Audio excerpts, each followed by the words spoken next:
जय हिंद। स्वागत है आप सभी का हमारे YouTube channel Ashutosh Pandey all rounder classes में।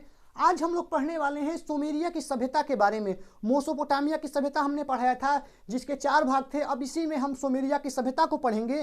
तो चलते हैं सुमेरिया की सभ्यता को हम पढ़ते हैं। अब सुमेरिया की सभ्यता जो थी वो विश्व की प्राचीनतम एवं महानतम सभ्यताओं में से एक थी। सुमेरिया की सभ्यता विश्व की प्राचीनतम एवं महानतम सभ्यताओं में से एक थी। 3500 ईसा पूर्व तक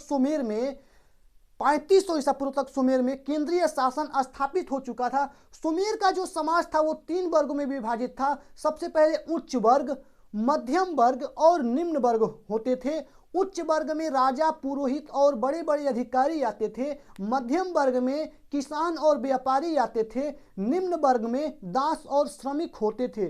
सुमेरिया की सभ्यता में जो था वो दास प्रथा का उसमें प्रचलन था। सुमेरिया की सभ्यता में दहेज प्रथा का भी प्रचलन होता था। दास प्रथा का प्रचलन था, दहेज प्रथा का प्रचलन था। सुमेरिया के सभ्यता में सुमेरिया के लोग जो थे वो आभूषण ये आभूषण पहनते थे। गले का हार, कर्णफूल, कंगन और अंगूठी, इस प्रकार के आभूषण उनके होते थे। सुमेरिया के सभ्यता के लोग स्वच्छता पे बहुत ध्यान देते थे और उनका जो मकान होते थे वो पक्के के घरों के मकान होते थे उनके। और उनका जो खान पान था वो उच्च कोटि का होता था। सुमेरिया के सभ्यता का जो खान पान था वो उच्च कोटि का होता था। सुमेरिया सभ्यता के जो प्रमुख खाद्य पदार्थ थे, सुमेरिया सभ्यता के जो प्रमुख खाद्य पदार्थ थे जौ, गेहूं और खजूर होते थे।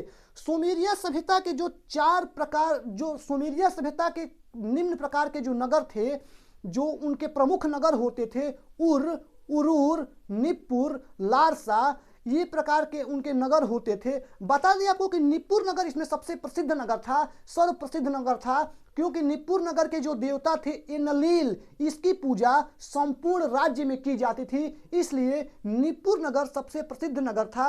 और इसमें स्त्रियों की दशा जो थी, स्त्रियों की स्थिति जो थी वो बहुत अच्छी थी। उन्हें अपना संपत्ति रखने का पूरा अधिकार था और उन्हें अपना व्यवसाय करने का भी अधिकार था। आपको बता दें कि खुदाई से ये पता चला है कि इसमें जो होता था, मुकदमों की जो सुनवाई होती थी वो मिट्टी के तथ्यों पे होती थी। उसमें लिखित स्वरूप प्राप्त हुए हैं मिट्टी के तथ्य, इस प्रकार की सुनवाई इसमें होती थी। तो इस प्रकार का हमारा सुमेरिया की सभ्यता थी। और आप लोग इस वीडियो को देखेंगे, दोहरा के देखेंगे, तेहरा के देखेंगे। आगे मिलेंगे वीडियो में फिर से। जय हिंद।